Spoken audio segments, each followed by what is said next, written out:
আসসালামু আলাইকুম সবাই। আশা করছি সবাই অনেক অনেক ভালো আছেন। তো অনেক দিন পর একটা নতুন ব্লগ নিয়ে চলে আসলাম। তো যেহেতু পাবনায় প্রচুর প্রচুর গরম পড়ছে, শুধু পাবনায় না, সারা বাংলাদেশে অনেক প্রচুর গরম পড়ছে। তো আসলে আমার যে সমস্যা সেটা হলো আমার প্রচুর পরিমাণে মানে এই ইদানিং বেশি গরমের কারণে অ্যাজমা টান, আমার যেহেতু অ্যাজমা আছে, তো অ্যাজমার কারণে বেশি গরমে ঘাম শরীরে বসে যাচ্ছে এবং অ্যাজমা সমস্যাটা অনেক বেশি বেড়ে যাচ্ছে। তো সে কারণে আম্মু আসলে তাড়াতাড়ি গিয়ে এসি কিনে নিয়ে আসলো। তো আমরা এখানে আসলে চলে আসছি রাত্রে, একটু দেরি হয়ে গিয়েছে আস্তে আস্তে, কারণ আমরা গিয়েছিলাম একটু নানু বাসায়। তো সব কাজ টাজ সেরে রাত্রে আমি আর আম্মু এসি দেখতে গিয়েছিলাম। আর দেখেন এখানে অনেক সুন্দর সুন্দর ফ্রিজও আছে। তো কিছুদিনের মধ্যে আম্মু বলছিল এই ফ্রিজগুলোও কিনবে, কারণ আমার আম্মুর ফ্রিজের মানে এজ অনেক হয়ে গিয়েছে। এজ অলমোস্ট মনে হয় 3-4 বছর হয়ে গিয়েছে ফ্রিজের। তো সে কারণে আরেকটা নতুন একটা ফ্রিজ কেনা লাগবে। তো আজকে আপাতত এসি কিনতে চলে আসলাম, কারণ যেহেতু আমার একটু বেশি সমস্যা, প্রচুর পরিমাণে আমার অ্যাজমা সমস্যা হয় গরমের ভেতরে। দেখা যায় যে অ্যাজমার সমস্যা হলে ইনহেলার নিলেও তখন আমার ইনহেলারও ওয়ার্ক করে না। তো সেই কারণে তখন আবার নেবুলাইজার ব্যবহার করতে হয়। তো অনেক সমস্যা, প্রচুর কষ্ট হয় সেই সময়, কারণ যেহেতু শ্বাসকষ্ট হয় অ্যাজমার সময়। তো আমরা প্রথমে গিয়েছিলাম আসলে কিনতে সিঙ্গারের জন্য নন ইনভার্টার যে এসিগুলা, সেগুলা কিনতে। পরে আমার দুলাভাই সাজেস্ট করলো যে ইনভার্টার কিনলে ভালো হয় এবং ভিশনের কিনলে বেশি ভালো হয়। তো আমরা পরে ভিশনেরটাই নিয়ে আসি।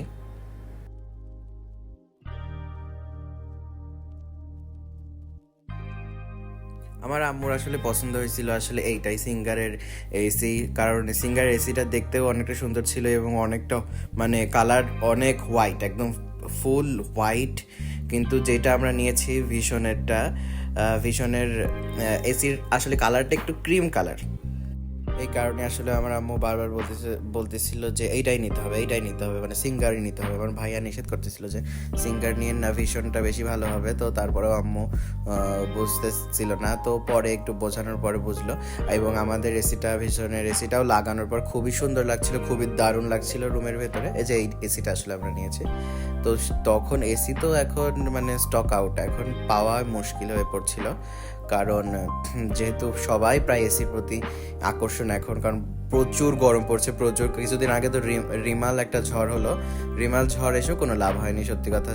মানে এতটা পরের দিন থেকেই প্রচুর পরিমাণে গরম পড়া শুরু করছে। আবার শুধু সেই দিনের ওয়েদারটাই খুবই সুন্দর ছিল, একটু ঠান্ডা ঠান্ডা ছিল, চারদিকে বাতাস হচ্ছিল। তারপরে একটা ফানি ঘটনা ঘটছে, ফানি না, একটু খারাপ লাগছিল আমার বড় আপু, যারা আমার বড় আপুর ব্লগ দেখেন তারা আই থিঙ্ক জানেন যে আমার বড় আপু পড়ে গেছিলো, পড়ে গিয়ে হাতটা একটু ফুলে গেছে। তো কয়েকদিন ধরে ফোলা কমছে না, বেচারি সাফার করতেছে কয়েকদিন ধরে হাতের ব্যথায়। তো আমার আসলে এই ব্লগ না দেওয়ার এই 7-8 মাসের বেশি হয়ে গিয়েছে আই থিঙ্ক। ব্লগ না দেওয়ার মেইন রিজন হলো আমার সামনের বছর যেহেতু আমার বোর্ড এক্সাম, তো বোর্ড এক্সামের কারণে পড়াশোনা নিয়ে একটু ব্যস্ত। এখনও তো প্রি টেস্ট চলছে, আমি দেখলাম কালকে আমার আবার এক্সাম আছে, মানে পুরা ফুল উইক এক টানা এক্সাম। পড়াশোনা নিয়ে প্রচুর ব্যস্ত, ঘুম হচ্ছে না। তো সেই কারণে একটু ব্যস্ত ছিলাম। তো এখন থেকে একটু চেষ্টা করব, ইনশাল্লাহ দোয়া করবেন আমার জন্য, আমি নিয়মিত যাতে ব্লগ দিতে পারি এবং আমার পড়াশোনা যেন অনেক অনেক ভালো হয়।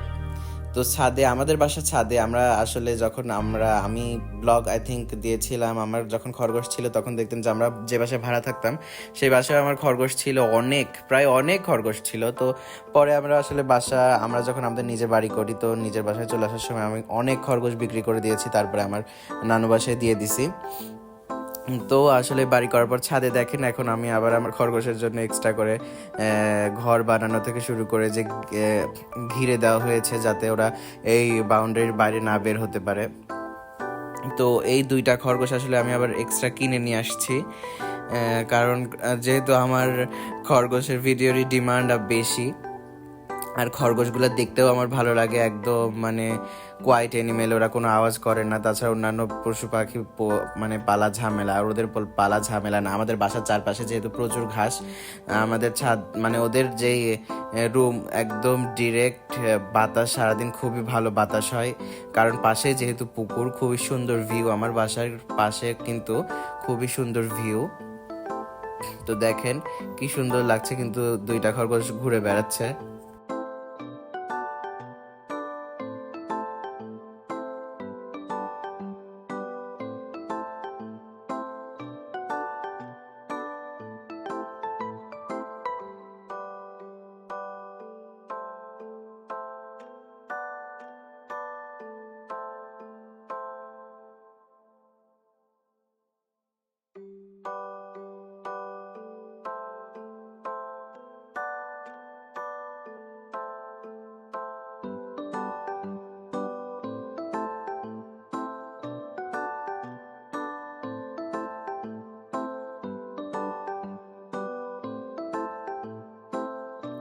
যেমনটা আপনারা দেখলেন গাইজ, এখানে দেখতে পাচ্ছেন যে আমার এই মানে এই দুইটা খরগোশের মধ্যে এইটাই হলো মেল, মানে এইটা ছেলে আর ওইটা মেয়ে। আর এই ছেলে খরগোশটা খুবই ফ্রেন্ডলি একদম, মানে ওকে সবসময় মানে আমি যদি হাতে ধরি ও কখনোই সরে যাবে না, চুপ করে বসে থাকবে। কিন্তু ওই মেয়ে খরগোশ এত পাজি মানে প্রচুর রাগ দেখায়, আর ওকে তো ধরাই যায় না, আর আমি অত ধরিও না ওকে, প্রচুর রাগ দেখেন।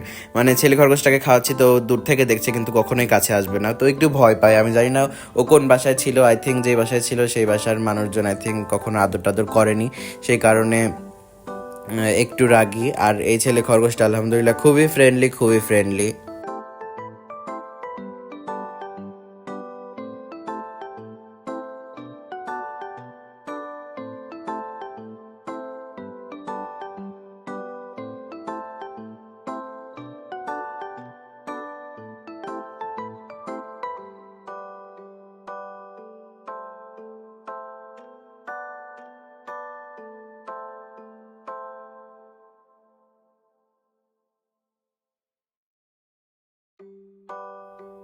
আমি জানি ভাই, এখন যদি আমি ব্লগ আপলোড দিই তাহলে আমার ব্লগের মানে ভিউজ অনেক কম হবে, কারণ আমি যেহেতু অনেক দিন ব্লগ দেইনি, তো এই কারণে আই থিঙ্ক আমার ব্লগের যে আমি আপলোড দিয়েছি এটা নোটিফিকেশনই যাবে না আপনাদের কাছে, কারণ এটা অনেক সমস্যা হয় আসলে। ব্লগ অনেক দিন না দিলে দেখা যায় যে নোটিফিকেশন যায় না। তো এখানে আমি আসলে আমার ফোনটা আমার আম্মুর কাছে দিচ্ছিলাম, যে কারণ খরগোশগুলাকে একটু আমি গমের ভুসি দিব। তো দেখেন আমার আম্মু কী করে, ফোন ক্যামেরার সামনে হাত টাত দিয়ে ভালো করে ভিডিও করতে পারবে না। তো আমি আসলে আমার আম্মুকে শিখিয়ে দিচ্ছিলাম। আর আমার কিছুদিন আগেই প্রচুর পরিমাণে মানে অ্যাজমা বেড়ে গেছিলো, তো এই কারণে আই থিঙ্ক আমার কণ্ঠ আপনারা শুনে একটু বুঝতে পারছেন, কারণ একটু ঠান্ডা ঠান্ডা ভাব লেগে আছে, নাকটাক বন্ধ হয়ে আছে। তো সেই কারণে প্লিজ আমার কণ্ঠ যদি আপনাদের কাছে বিরক্ত লাগে প্লিজ ইগনোর করবেন, sorry. Next day I think আমি একটু গরম পানি খাচ্ছি, আমি ট্রাই করতেছি যাতে ঠিক হয়ে যায়, ঠান্ডাটা চলে যায়। তো দেখেন আমি খরগোশগুলোকে গমের ভুষিয়ে দিয়ে দিলাম। আর অনেক দিন পর, আমাকে তো আপনারা দেখেনি মনে হয়, অনেক দিন 7-8 মাস হয়ে গেছে আমাকে, তো আমি ক্যামেরার সামনে অত আসিও নেই, আমি কোনো আপডেটও দেইনি আপনাদের আমার কেমন অবস্থা। আসলে পরীক্ষা টরীক্ষা চলছে তো পড়াশোনার একটু চাপ, আর আমি তো এখন যেহেতু আমার স্কুলে অনেক স্ট্রিক্ট, আর আমি আসলে আমার স্যারদের দেখে খুবই ভয় পাই। আসলে স্যাররা যদি বকা দেয় তাহলে আবার খুবই খারাপ লাগে। তো এই কারণে আসলে স্যাররা বলছিল যে চুলগুলো একদম ছোটো ছোটো করে কেটে ফেলবা, তো আমি সেই কারণে চুলগুলো খুবই ছোটো ছোটো করে কেটে ফেলছিলাম। তো চুল ছোটো করলে দেখা যায় আমি এমনি একটু গুলুমুলু, তো মুখটুক আরও বড়ো লাগে। তো এই কারণে আসলে আমি আমার চুলের সাথে চুল ছোট করে দাড়িগুলা বড় বড়ই রেখে দিয়েছি, যাতে আমার মুখটা অত বড় না লাগে। তো আলহামদুলিল্লাহ আমাকে দাড়ি রেখে কিন্তু মাশাআল্লাহ খুবই সুন্দর লাগছে। তো এখন থেকে আমি চিন্তা করেছি আমি দাড়ি রেখে দিব, দাড়ি রাখা তো আলহামদুলিল্লাহ সুন্নত। তো তারপরেও দেখি ডিসিশন যদি চেঞ্জ হয় আবার, সব কিছু তো আপনাদের সাথে এখন থেকে শেয়ার করার চেষ্টা করব। তো এখন দেখেন যে অনেক দিন আসলে আমি কথা বলিনি ক্যামেরার সামনে বা ভয়েস ওভার দেইনি, এই কারণে আমার অনেক কথা বেঁধে যাবে। তো সেই কারণে আপনারা প্লিজ আজকের ভিডিওর আমার যদি কোনো ভয়েসটা যদি মানে বেঁধে যাচ্ছে, তো এই কারণে যদি সমস্যা হয় ইগনোর করবেন প্লিজ। তো দেখেন আমার ওই খরগোশটা কিন্তু এতক্ষণ আসছিল না, তো গমের ভুসি দেওয়ার পর দেখেন ও চলে আসছে, কারণ গমের ভুসি কিন্তু খরগোশদের একটা ফেভারেট খাবার। গমের ভুসি ঘাস এগুলা ওরা অনেক খায়। তো আমার দেখেন এই ফুল গাছটা, গোলাপ গাছটা নষ্ট হয়ে যাওয়ার কারণ আমি বুঝতে পারলাম না, কারণটা মানে পাতাটা তো সব হলদে হলদে হয়ে গেছে, হলুদ হলুদ হয়ে গেছে, কারণ মরা মরা হয়ে গেছে। যেগুলো নতুন কুশি পাতা বের হচ্ছে সেগুলাও কেমন যেন হলুদ হলুদ পাতা বের হচ্ছে। আর এখানে মেহেদি গাছ দেখেন, মেহেদি গাছটাও অনেক সুন্দর হয়েছে। মেহেদি গাছটা কিন্তু ফুল বালুর ওপর লাগানো। দেখেন ভিউ কি সুন্দর, আর এত সুন্দর বাতাস আমার বাসার, আমার রুমের সামনে একদম পুকুর, খুবই ঠান্ডা বাতাস আসে।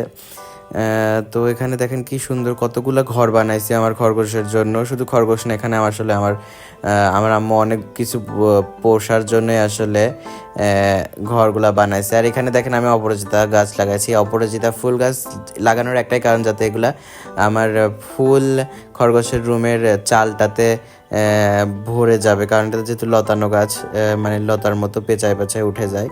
তো এখানে দেখেন বাচ্চারা খেলা করছিল, আর এটা হলো আমার দুলাভাই, বড় দুলাভাই। তো আমার বড় দুলাভাই বাচ্চাদের সাথে খুবই খেলাধুলা করতে ভালোবাসে, তো বিকাল হলেই সে বের হয়ে পড়বে বাচ্চাদের সাথে খেলাধুলা করতে। আর আজকে যেহেতু একদম ভ্যাপসা গরম পড়ছিল, তো আমার ভাইয়া আসলে আরও বাইরে বের হয়েছে। আর বিকালে দেখলাম পুকুরেও গোসল করতেছিল। আর আমি পুকুরে গোসল করি না, কারণ যেহেতু ঠান্ডার সমস্যা, অ্যাজমার সমস্যা, তো পুকুরে দেখা যাচ্ছে বেশিক্ষণ ধরে গোসল করলেই সেদিন আমার অ্যাজমা বেড়ে যায়। তো দেখেন এটা তো ছোটাছুটি করছে, আর এদের বিকাল হলেই ছেড়ে দেওয়ার চেষ্টা করি, কারণ সারাদিন খাঁচাটা আসলে অনেকটা বড়। আসলে যে খাঁচাটা ওখানে দেখতে পাচ্ছেন, ওরা কিন্তু ওই খাঁচায় থাকে না। ওই খাঁচায় থাকে কখন থাকে, যখন প্রচুর গরম পড়ে, ছাদে তো রাখা তখন যায় না, তো তখন আসলে নিচে নিয়ে যেতে হয় ওদের, কারণ তাছাড়া হিটস্ট্রোক করে দেখা যাচ্ছে একদম এসে দেখবো মরে রয়েছে। তো আসলে কোনো একটা জিনিস কিনলে, বেশিরভাগ প্রাণী কিনলে দেখা যায় এগুলো যদি মারা যায়, তো তখন নিজের কাছে খারাপ লাগে। তো খরগোশগুলো তো খুবই এনজয় করছিল, আর ওদের একটু ছেড়ে দেওয়া ভালো। হ্যাঁ, ওদের এক্সারসাইজও হয়ে যায়, সারাদিন খাঁচার মধ্যে থাকতে থাকতে দেখা যায় অসুস্থ হয়ে পড়বে। তো যে ওই টবের মধ্যে যেই ঘাসগুলা হয়েছে, তো সেগুলো খাওয়ার চেষ্টা করতেছিল।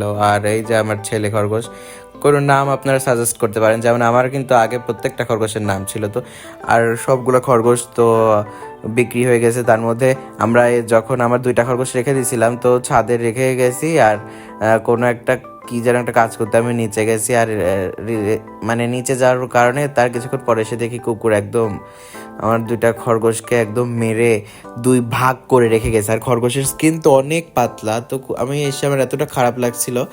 তো তারপর থেকে আর আমি অনেক দিন যাবত ধরে খরগোশ কিনিনি, কারণ আমার খুবই খারাপ লাগছিল এটার পর থেকে। তো তারপরে ভাবলাম এই যে সব কিছু ওদের রুম টুম কমপ্লিট করার পরে প্রপার সেফটি, এখন যেহেতু সেফটি আছে ওদের, তাই এখন আর কোনো সমস্যা নাই আলহামদুলিল্লাহ। তো সেই কারণে আসলে খরগোশগুলো কেনা। আর আমাদের খরগোশগুলো দেখতেও খুবই মাশাআল্লাহ সুন্দর, আর ওদের শরীর স্বাস্থ্য আলহামদুলিল্লাহ খুবই ভালো। তো আজকের ব্লগটা আমি এখানেই শেষ করব। আমার ব্লগটা কেমন লাগছে, অনেক দিন পর যেহেতু ব্লগ, আমি অনেক চেষ্টা করছি অনেক সুন্দরভাবে করার। তো আশা করছি আপনাদের কাছে ভালো লাগবে। যদি ভালো লাগে প্লিজ একটা লাইক কমেন্ট করবেন, এবং লাইক তো অবশ্যই দেবেন। আপনাদের একটা লাইক দিলে দেখা যায় আমার ভিডিওটা অনেক মানুষের কাছে চলে যাবে আরও। তো লাইক কমেন্ট শেয়ার করতে ভুলবেন না, অবশ্যই সাবস্ক্রাইব করবেন, প্লিজ প্লিজ সাবস্ক্রাইব করবেন। সবাই ভালো থাকবেন, আল্লাহ হাফেজ।